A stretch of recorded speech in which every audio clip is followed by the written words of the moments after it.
अस्सलामु अलैकुम वरहमतुल्लाहि वबरकातुहू। जैसा कि आप लोगों को पता है कि सर्दियों के मौसम में अल्लाह तबारक व तआला की तरफ से हम लोगों को एक सहूलत मिली हुई है जिसको कहा जाता है खुफ़ैन।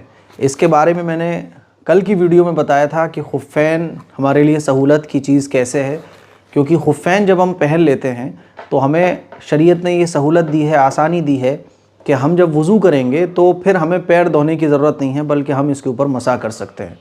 अब वो मसा कैसे करना है, इसको कैसे पहनना है, तो इस सिलसिले में कुछ ज़रूरी बातें हैं जो आज मैं आप लोगों को बताने जा रहा हूँ। सबसे पहले तो आपको वज़ू करना है। देखो ये खुफ़ैन है, पूरे ये चमड़े के बने होते हैं, इसको खुफ़ैन कहा जाता है। और 3 तरह के मोज़े होते हैं जिस पर मसा करना जायज़ है। एक तो खुफ़ैन जो पूरे चमड़े के होते हैं, और एक होते हैं मुजल्लद जिसमें ऊपर और नीचे चमड़ा होता है, और एक होता है मुनाअल जिसके सिर्फ नीचे चमड़ा होता है।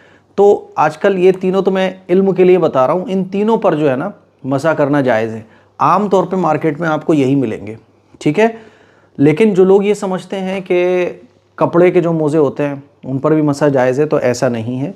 खुफ़ैन यानी चमड़े के मोज़ों पर, लेदर सॉक्स पर मसा करना जायज़ है, ठीक है। बाकी इसके अलावा जो बारीक मोज़े होते हैं उन पर मसा करना जायज़ नहीं है।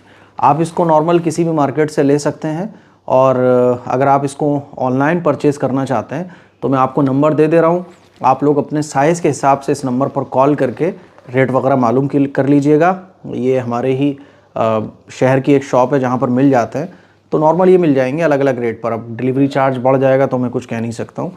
तो ये जो है ना आप ले लीजिए अपने हिसाब से, फिर उसके बाद आप वज़ू कीजिए।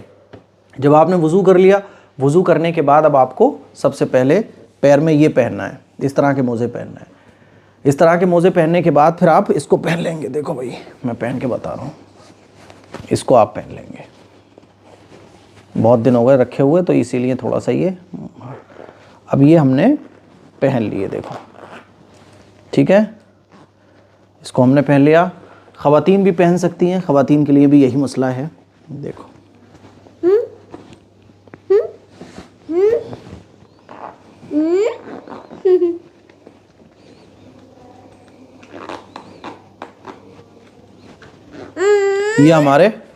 ये मैं खुफ़ैन पहन चुका हूँ, ठीक है। अब मसला समझो, ये जब आपने खुफ़ैन पहन लिए, मिसाल के तौर पे मैंने रात को, जैसे आज मैंने इसको पहना हुआ है, टाइम कितना हो रहा है, चलो मान लो सुबह के 10 बज रहे हैं। सुबह के 10 बजे आपने नहा धोकर जो है ये खुफ़ैन पहन लिए वज़ू करने के बाद। अब जब आपका पहली मरतबा वज़ू टूटेगा, 10 बजे आपने इन खुफ़ैन को पहना, अब जब भी आपका वज़ू टूटेगा उस वक्त से 24 घंटे का टाइम आपका शुरू हो जाएगा। 24 घंटे यानी एक दिन तो मुसाफिर, उसके लिए मुकीम के लिए, यानी अगर आप सफ़र पर नहीं हैं तो मुकीम के लिए है एक दिन, और अगर आप सफ़र पर हैं तो मोज़ों पर मसा करने की सहूलत है 3 दिन और 3 रात, ठीक है। तो क्या होगा कि पहली मरतबा जो वज़ू आपका टूटेगा उस वक्त से 24 घंटे का टाइम इसका शुरू हो जाएगा। मिसाल के तौर पे 10 बजे मैंने वज़ू करने के बाद ये मोज़े पहन लिए, अब मेरा वज़ू टूट गया 12 बजे। तो जैसे ही मेरा वज़ू टूटा खुफ़ैन को पहनने के बाद पहली मरतबा, तब से मेरा टाइम शुरू होगा। तो 10 बजे मैंने वज़ू करके मोज़ों को पहना हुआ था, 12 बजे मेरा वज़ू टूट गया।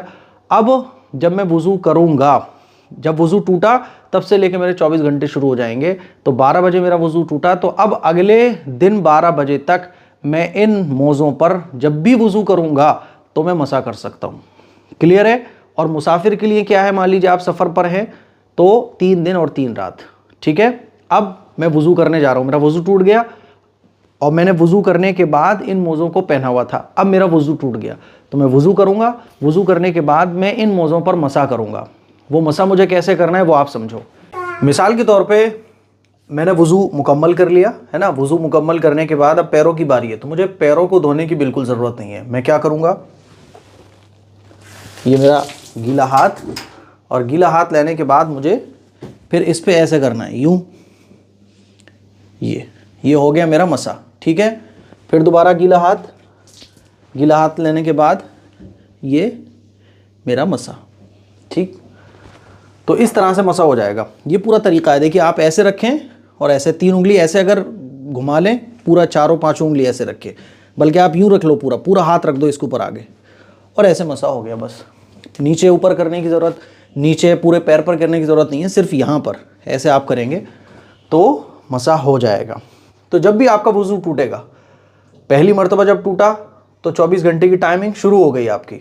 अब जब भी आप वज़ू करोगे तो आपको खुफ़ैन पर मसा करना है, पैर धोने की ज़रूरत नहीं है, सिर्फ मसा करना है गीले हाथ से, ऐसे जैसे मैंने अभी आपको बताया। चलिए आगे के मसाइल और बताता हूँ। अब एक ज़रूरी मसला जो आप लोगों को समझना चाहिए, मान लीजिए आपने वज़ू किया और खुफ़ैन पर मसा भी कर लिया, अब किसी वजह से आप खुफ़ैन को उतार देते हो, ठीक है। मान लीजिए मैंने वज़ू कर लिया था और बेख्याली में मैंने इसको यूँ खोला और यूँ उतार दिया, तो मेरा मसा टूट जाएगा। अब मुझे क्या करना पड़ेगा, पूरा वज़ू करने की ज़रूरत नहीं है, बल्कि मैं मोज़ों को उतारूँगा और मोज़ों को उतारने के बाद पैरों को धो लूँगा। पैरों को धोने के बाद फिर मैं दोबारा खुफ़ैन इसी तरह से पहन लूँगा। पूरा वज़ू दोहराने की ज़रूरत नहीं है। तो मुझे उम्मीद है कि ये मसाइल खुफ़ैन के आपको अच्छे तरीके से समझ आ गए होंगे। ये तमाम चीज़ें जो मैंने बताई हैं ये ख़वातीन के लिए भी हैं और मर्द हज़रात के लिए भी हैं। मुझे उम्मीद है कि आपके जितने भी डाउट्स हैं वो क्लियर हो गए होंगे और आपको पूरा तरीक़ा खुफ़ैन पर मसा करने का समझ में आ गया होगा। इस क्लिप को शेयर करें, दूसरों तक पहुँचाएँ। अस्सलामु अलैकुम वरहमतुल्लाहि वबरकातुहू।